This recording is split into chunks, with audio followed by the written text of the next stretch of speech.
Hi, I'm Elizabeth Foman with Instructional Support Services. I took some time to talk to Dr. Fabian Pfeffer about his social inequality class. He used some very innovative techniques in this course that he taught in the fall semester 2017. If you could please describe your course for us. So I taught Sociology 221, which is social inequality, a large lecture course, about 140 students this winter semester, and it had students from sociology and from American Studies. So what were your learning objectives for this course? So the course is really geared at making my students understand what inequality looks like, just how large socioeconomic inequalities in the US are, especially compared to prior times and to other countries. And not only sort of understand what that looks like, but be able to locate themselves in the structure of inequality and understand a little bit about these other structural positions that they're not part of. So you did some pretty extreme experimenting in this first course. What made you decide to try some of these things out? The first time you've ever taught? Right. So yes, so this was the first time I ever taught undergraduates. It's probably also worth noting that I was not an undergrad in this country myself. So really a lot of novelty already. And as you're saying, it's probably surprising that then I also chose to add on another layer of novelty. I think everything's new to me, so I might as well try out innovative stuff. I felt like I want to design a course and a structure that I think makes most sense, and I will learn as I do this for the first time to improve this over time. So describe the process that you went through when you were planning this course. So I think basically I sat down and thought a bit about what the objectives here are. And I think I realized very quickly that I expect my students to learn from me in lecture, to learn from readings, which I decided will happen in section, but then that there are ample opportunities to learn the course content, but not within the classroom bounds. And thinking through that really led me to come up with different types of learning that I expect my students to go through. Well, that involved learning from your peers, namely collaborative work, which is what I happen to believe is how our students are going to learn once they have their degree for the rest of their life. Learning through experience, actually attaching some of that knowledge that they encounter in the course with a real lived experience, and learning from media that is all around them, all types of media, and being able to connect what they learn in the course with what's out there in the media world. And those were then the three categories that became part of the menu of assignments. And one of the assignments that you offered your students was a bus ride. Right. So this is, again, under the experience banner. I think we should acknowledge, especially if you teach a class on social inequality, that we have students from all walks of life, but we have many privileged students. And I think for quite a few of them, it was actually an experience just taking a public bus, which they haven't had before.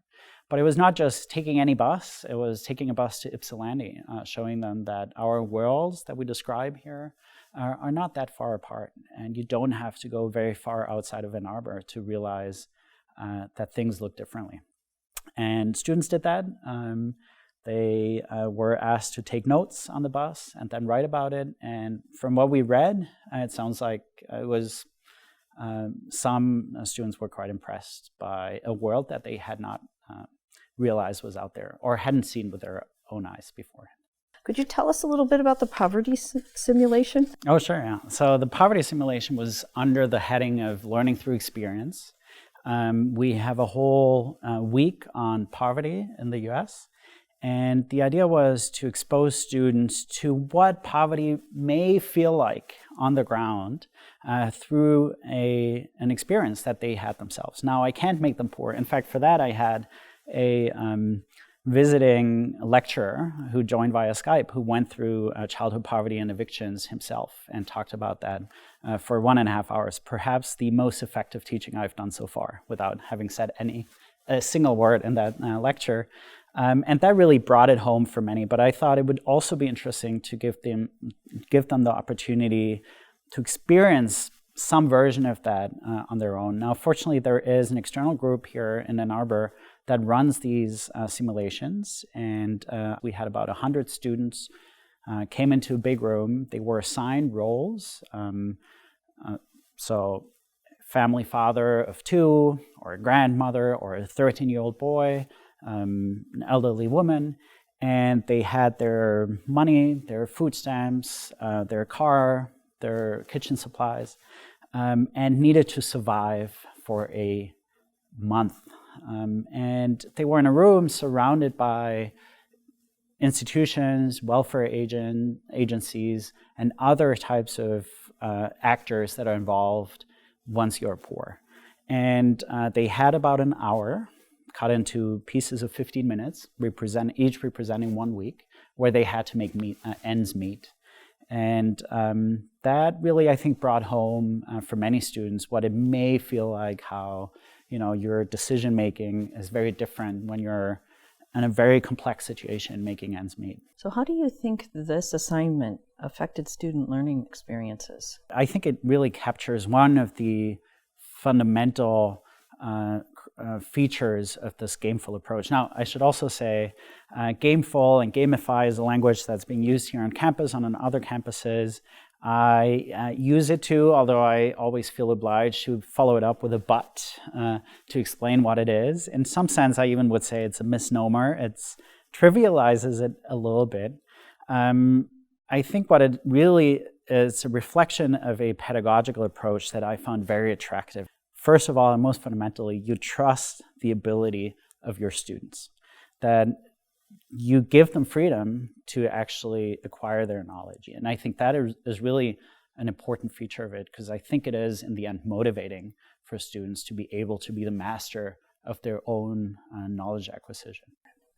You also offered students opportunities to do interviews and videos. So this is probably my mantra of trusting the ability of the students on steroids. And so I can let you in into one secret, and that is, as I told you, I had few expectations about who my students would be, what level they would be. Everyone tells you we have really smart students, and that's true, but I really didn't have a good expectation of what type of students I have. And in some sense, this assignment was also for me, because this is where I gave them the most freedom to really go out, and I told them, go and surprise me. You could hand in any type of product that you like. It could be a paper, it could be a video documentary, it could be a podcast, it could be a photo installation. And students chose all kinds of things to document an aspect of social inequality in today's US. And some of them might have surprised you a little bit. They did, yeah. They blew my mind, as I told them. Some were really, really well done, very reflective, and I saw happening what I hoped would happen, and that is really taking the course content out and connecting it out of the classroom and connecting it to something else. So all of these assignments were, I think, each of them was an interesting assignment, but each of them was supposed to connect to the course. So do you have any recommendations for others instructors that are trying your innovative techniques? I think what you have to decide on are ways in which you put a limit on those kinds of choices. So for example, the one that I implemented, and I think many people do, is the timing of assignments. So I did not give my students the freedom to hand in any type of assignment at any point, fearing that I would get most assignments at the very end of the semester. So the one way in which I was very strict, and I should say, with all the freedom that's entailed in the system, there are also features that are quite strict. In my case, it was the timing of these assignments. So you had to hand them in at a specific time. That only made it manageable for my GSIs to grade them. But also, if you happen to turn it in at 12:01 and the deadline was at 12:00, we would not accept it. And I told my students from the beginning, you have a lot of freedom. This is not one of them. So this didn't work out. That's too bad. Try the next one.